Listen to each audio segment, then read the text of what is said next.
4 seat 3 पर मामला fit.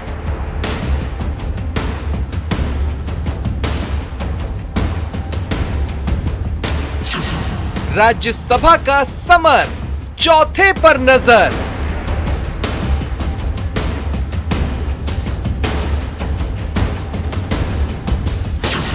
Number के लिए घमासान, क्या होगा प्लान?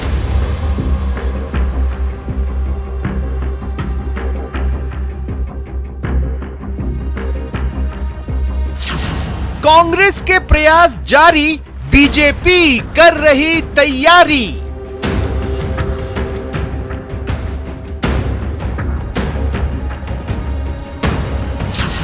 दावेदार कई, किस पर खेलेंगे दाव?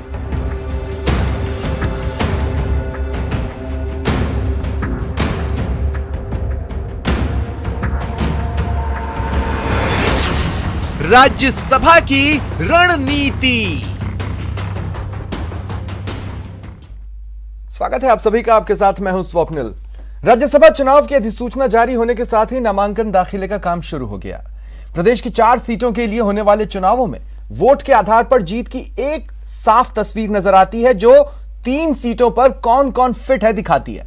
बच जाती है एक धुंधली तस्वीर, जो है चौथी सीट की। यह तस्वीर धुंधली इसलिए है क्योंकि बीजेपी को अगर यह सीट चाहिए तो अपनी सीटों की संख्या 2 अगर उसे करना है तो उसे 11 मतों का इंतजाम करना होगा।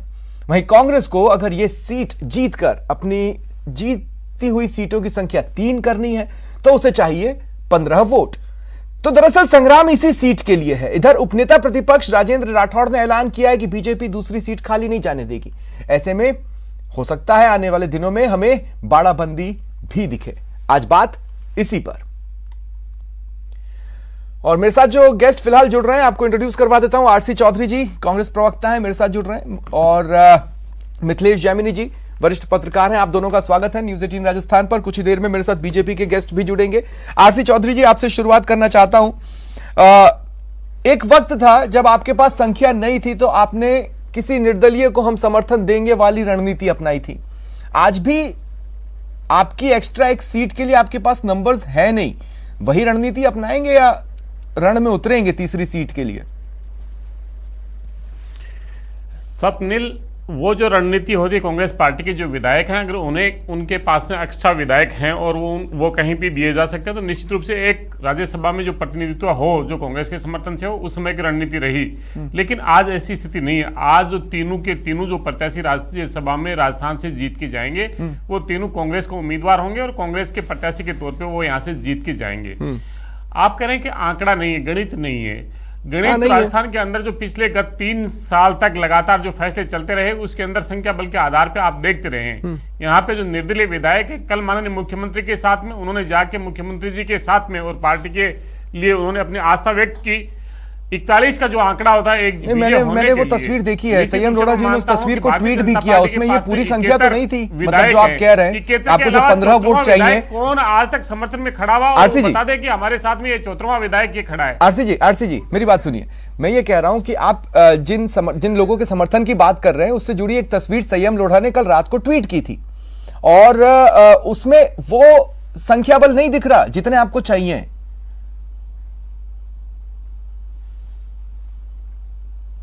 आवाज कट रही है, सुन पा रहे हैं आरसी साहब मुझे? स्वप्निल, मैं कहना चाहूंगा कि आप कह रहे हैं कि उनके साथ में जो 11 लोग खड़े हैं, 11 विधायक खड़े हैं और वो संख्या बल उस आधार पे नहीं दिखता। मैं आपके सामने गुजारिश करना चाहूंगा कि भारतीय जनता पार्टी के 71 विधायक राजस्थान के अंदर हैं। 71 के बाद में जो 72वां विधायक कौन खड़ा होता है उसकी फोटो और तस्वीर बताइए आप।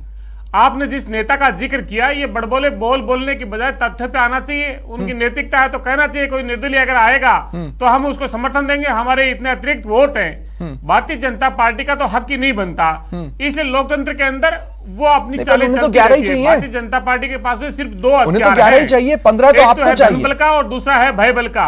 जांच एजेंसियों के द्वारा लोगों को डराने धमकाने का काम पूरे देश में किया जाता है। अलग अलग राज्यों में मेरे ख्याल से कनेक्शन में कोई प्रॉब्लम है। आरसी साहब शायद मेरी बात नहीं सुन पा रहे हैं। के आधार पर चुनौती देने का प्रयास मैं पीसीआर से बोलूंगा कि एक बार फिर मुझे उनसे प्रॉपर तरीके से कनेक्ट करें। मेरी आवाज शायद उन तक नहीं पहुंच रही है।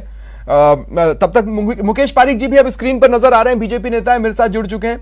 मुकेश पारीक जी, स्वागत है आपका न्यूज 18 राजस्थान पर।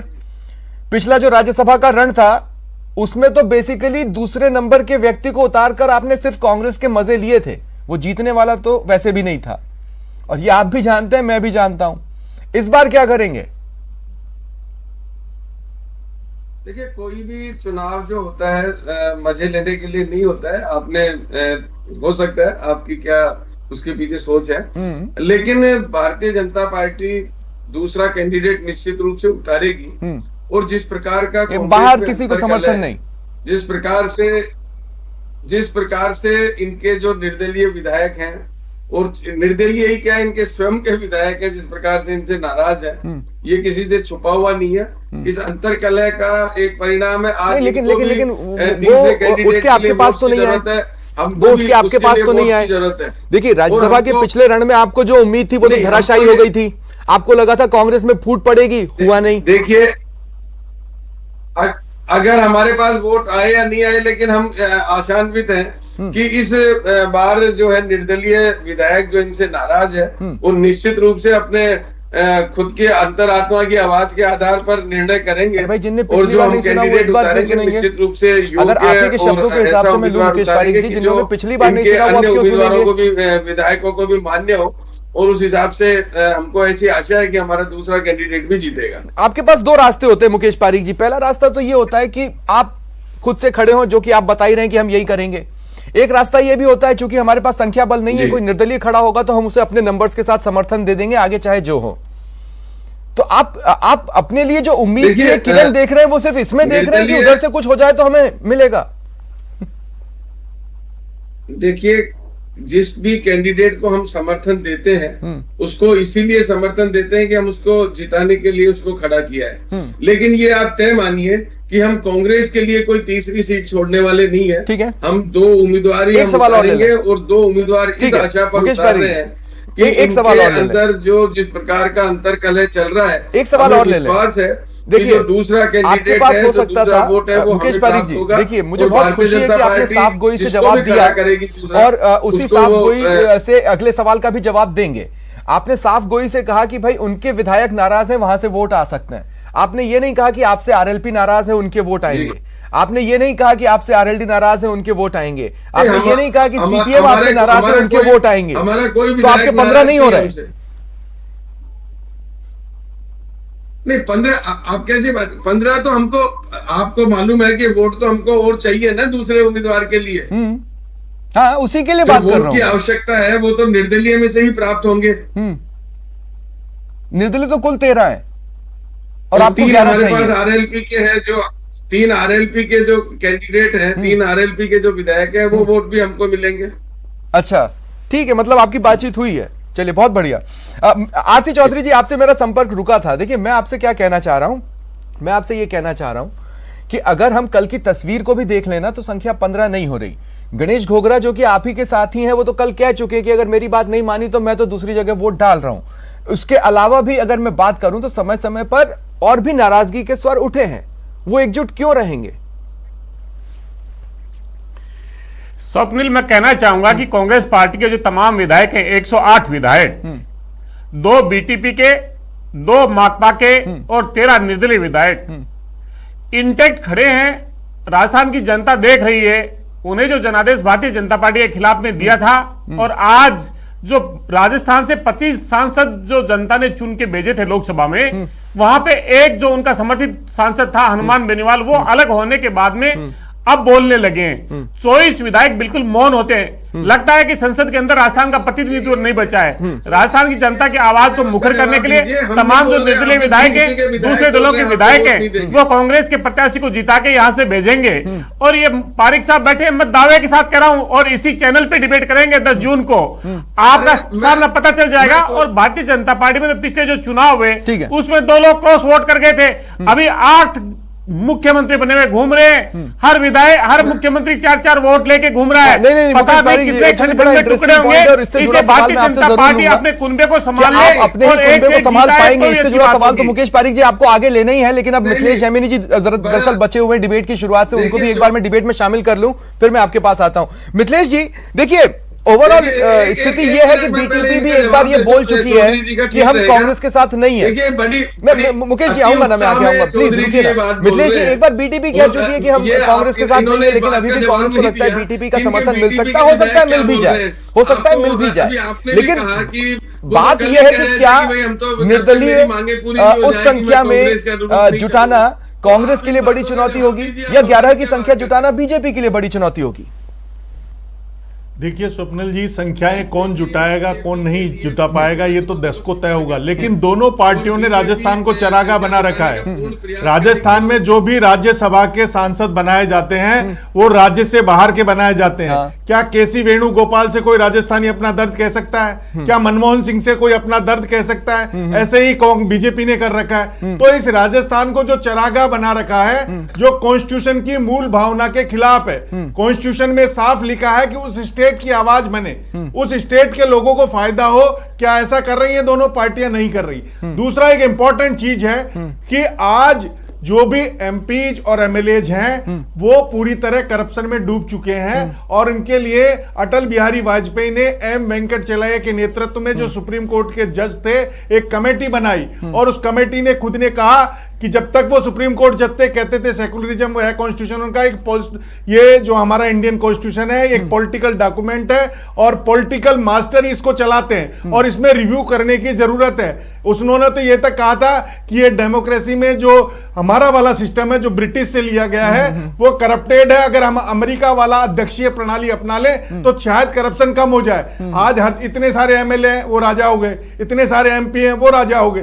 तो मूल डेमोक्रेसी की भावना को बचाने के लिए राज्यसभा के चुनाव में क्या ईमानदारी से, देखिए ईमानदारी से वोट नहीं देंगे, और 4 सीटों पर राज्यसभा में 4 सांसद तो जाएंगे। जी राज्यसभा का रण तो होगा, लेकिन राजस्थान को क्या फायदा होगा ये भी तो एक इंपॉर्टेंट है। कोई राजस्थानी को कैंडिडेट बनाएगी बीजेपी या कांग्रेस? कांग्रेस अगर 3 खड़े करते हैं तो दावा करे कि हम एक आदिवासी, एक गुर्जर या एक और किसी कास्ट के राजस्थानी को हक देंगे। ये राजस्थानियों का हक क्यों मार रही है दोनों पार्टियां?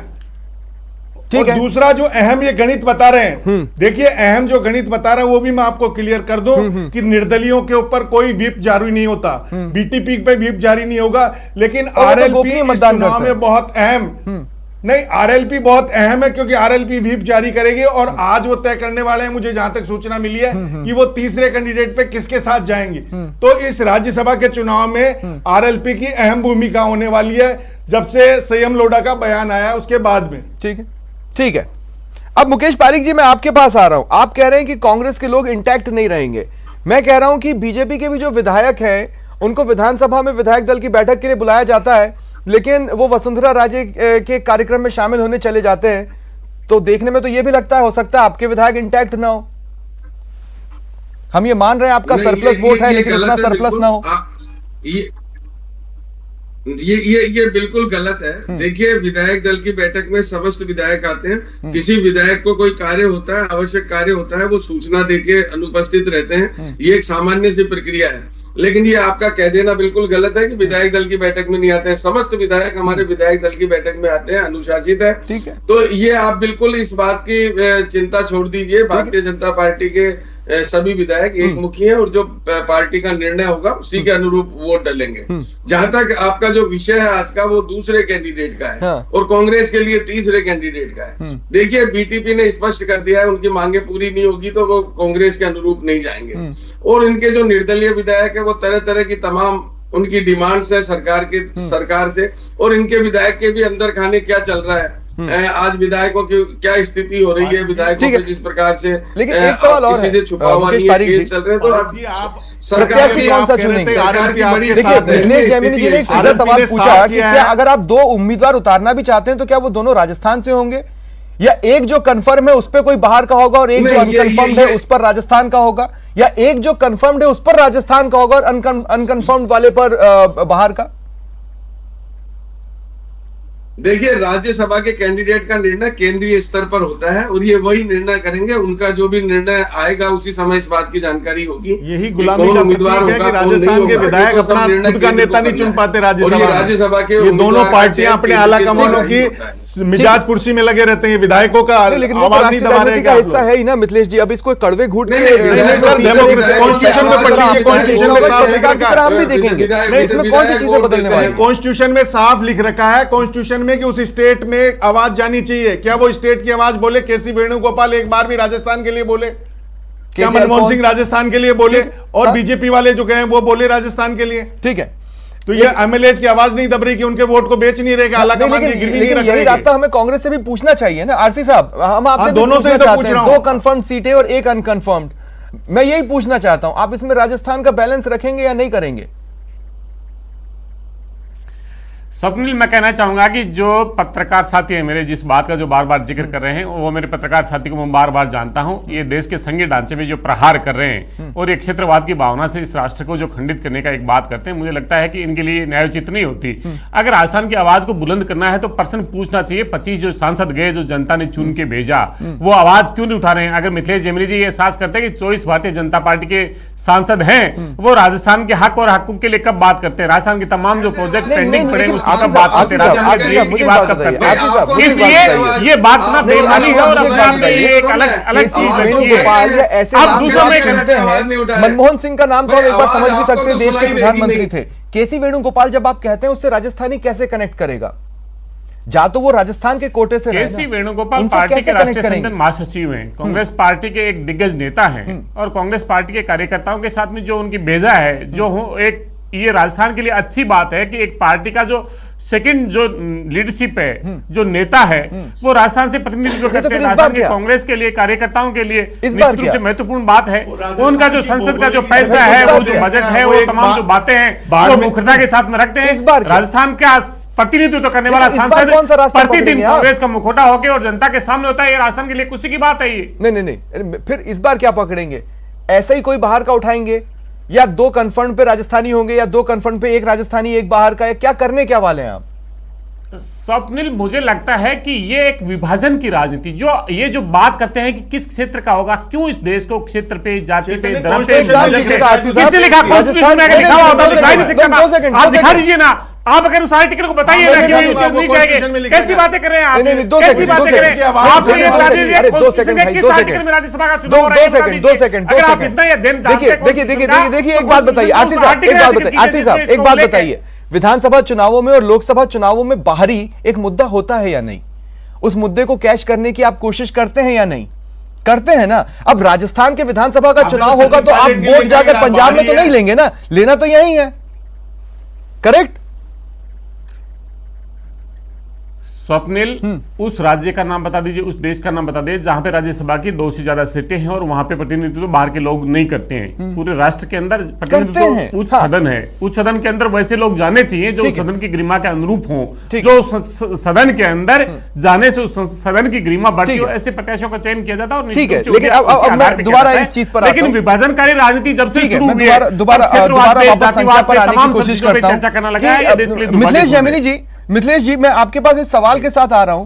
कोई भी पार्टी यानी बीजेपी या कांग्रेस ये क्यों समझ रही है कि उसका घर इंटैक्ट है? इसके पीछे क्या रीजन है? देखिए, मैं इसके पीछे तर्क देता हूं। पहला तर्क तो ये कि हाल ही के दिनों में सीएम अशोक गहलोत ने बार बार आला कमान को याद दिलाने की कोशिश की कि एक वो वक्त था खराब वाला, याद रखो आप, है ना, कैसे हमें परेशानी में खड़ा कर दिया गया था अपनों द्वारा। वो बार बार सीएम याद दिला रहे हैं। दूसरी तरफ बीजेपी, भले ही आज मुकेश पारीक जी कह रहे हैं ऐसा नहीं है, लेकिन हमने देखा है कि जयपुर में विधायकों को होना था लेकिन वो कहीं और थे, किसी और कार्यक्रम में। देखिए, दोनों पार्टियों के पास एक व्हिप नाम का एक फार्मूला है। अगर व्हिप जारी कर देते हैं तो उसके दम पर वो अपना वोट ले सकते हैं। लेकिन ईमानदारी से अगर कोई एमएलए अंदर से बिक चुका है, उसने जमीर बेच के पनीर खाने की शपथ ले ली है, तो चाहे कांग्रेस हो चाहे बीजेपी हो, उसको रोक नहीं पाएंगे। अभी आरएलपी की बात कर रहे थे मुकेश पारीक जी। आरएलपी ने साफ कर दिया है कि हम दिल्ली में बीजेपी से नाराज हैं और राजस्थान में बीजेपी और कांग्रेस दोनों से नाराज हैं, और हम क्या करेंगे ये हम ही जानते हैं। हमको कोई पार्टी जोड़कर नहीं देके। तो जो बीजेपी एक सपना देख रही है कि तीसरा हम जिता लेंगे, उसकी राह बहुत मुश्किल है, क्योंकि निर्दलियों को तो आप तोड़फोड़ कर सकते हो, किसी पार्टी को तोड़ना मुश्किल है, क्योंकि वो रीजनेबल स्थानीय दल है और वो व्हिप जारी करेंगे। तो ऐसी परिस्थितियों में जो राज्यसभा का चुनाव है, जिसमें राजस्थान के बुद्धिजीवियों की कमी है, क्या भी कह रहे थे आरसी जी, राजस्थान में बुद्धिजीवियों की कमी है, भरे पड़े। आपने बुद्धिजीवियों को हाशिए पर रखकर यूपी के कुलपति लगा रखे हैं। तमाम राजस्थानियों को आप हाशिए पे लगा दीजिए और बाहर वालों को भर दीजिए, ऐसे ही राज्यसभा में भर दीजिए, तो ये राजस्थानी कहां जाएंगे? ये बाजरा खाते रहेंगे। ठीक है, ठीक है। एक बार फिर मुकेश पारीक जी, अब मैं आपके पास आ रहा हूं। मुकेश पारीक जी, देखिए, मैं समझना चाहता हूं, मैं ये मानता हूं कि आपका सिरदर्द कांग्रेस के सिरदर्द से 4 वोट कम है, पर सिरदर्द तो है, ठीक है। अगर बीटीपी कांग्रेस के साथ नहीं है तो मतलब ये थोड़ा ना है कि आपके साथ है। सीपीएम अगर कांग्रेस के साथ नहीं है तो इसका मतलब ये थोड़ा ना है कि आपके साथ है। आरएलपी आपके साथ क्यों आएगी? वो तो आपसे वैसे ही चिड़ी बैठी है, और आप में जमीर है तो आपको खुद ही कहना चाहिए कि हमें आरएलपी का नहीं चाहिए, है ना। लेकिन वो फिर बात है अब निर्दलियों की, उसमें से तो मैक्सिमम वैसे ही कांग्रेस के साथ शुरुआत से खड़े नजर आ रहा है। आप उन्हीं के दम पे तो कहते थे कांग्रेस जाने वाली है, कहां गई? 5 साल कंप्लीट करने वाली है ना अब। देखिए, ये अभी जैमिनी जी ने भी बताया, और ये स्पष्ट रूप से आप भी जानते हैं कि इस चुनाव में व्हीप जारी होता है और निश्चित रूप से जारी होगा। उस व्हीप में पार्टियों के जो सदस्य हैं वो बंधे हुए होते हैं, बस। लेकिन निर्दलीय पर किसी प्रकार की व्हीप जारी नहीं होती, चाहे वो किसी पार्टी को, सरकार को समर्थन दे रहे हो या नहीं दे रहे हो, लेकिन उनके ऊपर किसी प्रकार की व्हीप जारी नहीं होती। और हमें पूर्ण विश्वास है कि निर्दलीय अपने अंतरात्मा की आवाज पर, अपने कैंडिडेट को देखकर, जो भी भारतीय जनता पार्टी कैंडिडेट खड़ा करेगी उसकी तरफ आएगी। और मुझे ये लग रहा है कि जो हमारा दूसरा कैंडिडेट है, ऐसे कितने निर्दलीय होंगे मुकेश पारीक जी जो अपनी अंतरात्मा की आवाज सुनेंगे? आपके हिसाब से कितने होंगे? देखिए, जितना हमारे को वोट जो चाहिए, हमको उतने वोट प्राप्त हो जाएंगे। और तीसरा कैंडिडेट कांग्रेस नहीं जिता पाएगी। और हमें विश्वास है कि दूसरा कैंडिडेट भारतीय जनता पार्टी का, वो जो अंतरात्मा की आवाज सुनने वाले हैं, वो जो अपने अंतरात्मा की आवाज सुनने वाले हैं, वो कितने लोग होंगे?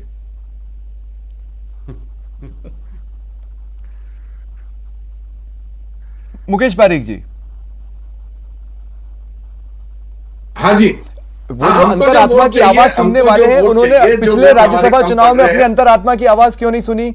आज ही क्यों सुनेंगे? और वो कितने परेशान? तो मैंने आपसे क्या कहा, खाली निर्दलीय ही नहीं, इनकी पार्टी के भी लोग अंतरात्मा की आवाज से तो बहुत दुखी हैं। लेकिन मैंने आपको कहा कि अंतरात्मा की आवाज सुनेंगे, आपकी आवाज सुनेंगे, उम्मीदवारों के हमको वोट मिलेंगे। बीटीपी इनसे नाराज है, बीटीपी का क्या स्टैंड रहेगा वो मालूम चलेगा। आरएलपी का भी अभी स्टैंड क्लियर नहीं है, वो मालूम चलेगा। तो अभी ये कह देना कि हमको किसको वो वोट मिलेगा, तो अभी संभावना भारतीय जनता पार्टी को इससे कम वोट चाहिए। संभावनाओं की बात कर रहा हूं, इसीलिए मैंने आपसे कहा कि जिन्होंने अंतरात्माओं की आवाज सुननी है, उन्होंने अब तक क्यों नहीं सुनी? अगर सुनी होती तो पिछले राज्यसभा के रण में हो सकता है बहुत बड़ा उलटफेर हमें देखने को मिलता, वो देखने को मिला नहीं। हो सकता है सरकार गिर जाती, लेकिन वो भी स्थिति बनी नहीं है। लेकिन ठीक है, आरसी साहब, मैं आपके पास आ रहा हूं। आरसी साहब, देखिए, क्या मुझे एक बात बताइए और सिंसियरली बताइए, हाल के दिनों में क्या गोविंद सिंह डोटासरा जी अपनी पार्टी के विधायकों से इस बात पर नाराज नहीं हुए कि वो मीडिया पर आकर सही से पार्टी का बचाव नहीं कर रहे हैं, वो खुलकर नहीं बोल रहे हैं? क्या हाल के दिनों में कुछ कांग्रेस के विधायकों ने खुद में आकर ये नहीं बोला कि हम संतुष्ट नहीं है, चीजें सही दिशा में नहीं जा रही? जैसे गणेश घोगरा का एग्जाम्पल तो अब सबसे ताजा है ना। तो आप अपने आप को इंटैक्ट कैसे रखेंगे जब सीएम अशोक गहलोत खुद पुराने दिनों को याद कर रहे हैं कि याद करो 2019 में क्या हुआ था? आला कमान से कह रहे हैं आप याद करो। आपके प्रश्न का भी जवाब देना चाहूंगा, और भारतीय जनता पार्टी के जो नेता है मुकेश पारीक जी को उनको याद दिलाना चाहूंगा, पिछला जब राज्यसभा चुनाव था तो वसुंधरा राजे जी ने कहा था कि जब भाजपा ने अपने विधायकों को एक होटल में बाड़ाबंदी में किया था, तब उन्होंने कहा कि ये बाड़ाबंदी करने की कहां जरूरत है, एक सीट हम जीत सकते हैं वो और जीतेंगे। तो ये अपने नेतृत्व की बातों पर ध्यान दें। दूसरा, आपने कहा कि गोविंद डोटासरा जी ने जिस बात का जिक्र किया, मुझे पता है कि हम एक आंदोलन कर रहे थे और सिविल लाइंस फाटक पे जब धरना था तब डोटासरा साहब ने कहा था कि अब नहीं बोलोगे तो कब बोलोगे। निश्चित रूप से वो पार्टी का नेतृत्व करते हैं, पार्टी के अध्यक्ष हैं, और उनका यह अधिकार है कि हमारे जैसे कार्यकर्ताओं को, मंत्रियों को, नेताओं को वो कहें और डांट लगाएं, ताकि निश्चित रूप से हम जो काम कर रहे हैं उसको और बेहतर तरीके से काम कर सके।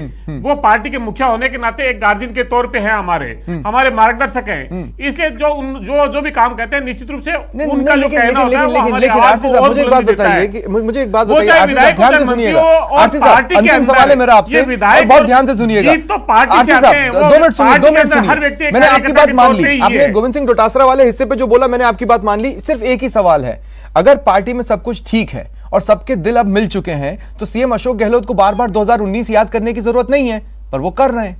क्यों? स्वप्निल, मैं ये कहना चाहूंगा, आप जो जिक्र कर रहे हैं बार बार की वो सब चीजें, वो जिक्र इस बात का करते हैं कि भारतीय जनता पार्टी चुने हुए लोकतांत्रिक सरकारों को अपदस्थ करने का काम करती है। वो जिक्र करते हैं गोवा का, वो जिक्र करते हैं मध्य प्रदेश का, और वो कहते हैं कि कुछ प्रयास हर जगह। ठीक है, आ गई आपकी बात, आ गई। ठीक है, आ गई आपकी बात, आ गई। मैं मिथिलेश जी लास्ट में आपके पास आ रहा हूं। मिथिलेश जी, एंड गेम क्या देख रहे हैं आप 4 सीटों पर? एंड गेम क्या देख रहे हैं? क्योंकि अंदर खाने बहुत सी चीजें हो रही हैं और अभी तो बहुत सी होंगी। मनी गेम होने वाला है। सब विधायकों को पता है 1 साल बाद चुनाव में जाना है। ये इनके लिए दिवाली का जश्न है 10 जून। जो निर्दलीय विधायक है उनके लिए दिवाली है। दिवाली पे किसके घर लक्ष्मी आएगी, ये चौथा विधायक जो प्रत्याशी है, तो एक्स्ट्रा लड्डू कौन खाएगा, कांग्रेस या बीजेपी? ज्यादा मुंह मीठा दोनों में से कोई भी खा सकती है। जिसकी पोटली खोल देगा, जिसकी बातों में दम होगा, जिसके नोटों में दम होगा, वो जीत जाएगा। इसमें साफ है, इसमें कोई कांग्रेस बीजेपी का कोई गेम नहीं है। ये नंबर गेम है जो डेमोक्रेसी को रोज नीचे ला रहा है। दूसरा, अभी ये कह रहे थे कि कांग्रेस एक मुखी है, भारत जोड़ो की बात कर रहे हैं। मैं तो कह रहा हूं सचिन पायलट और अशोक गहलोत को जोड़ दो तो 2023 में तस्वीर बदल जाएगी। आप कांग्रेस के लिए सबसे बड़ी और जाएंगे, लेकिन फिलहाल राज्यसभा के रन पर मेरी ये चर्चा थी। और बहुत बहुत शुक्रिया आप तीनों का मेरे साथ जुड़ने के लिए और इस चर्चा में शामिल होने के लिए। फिलहाल इतना ही, नमस्कार।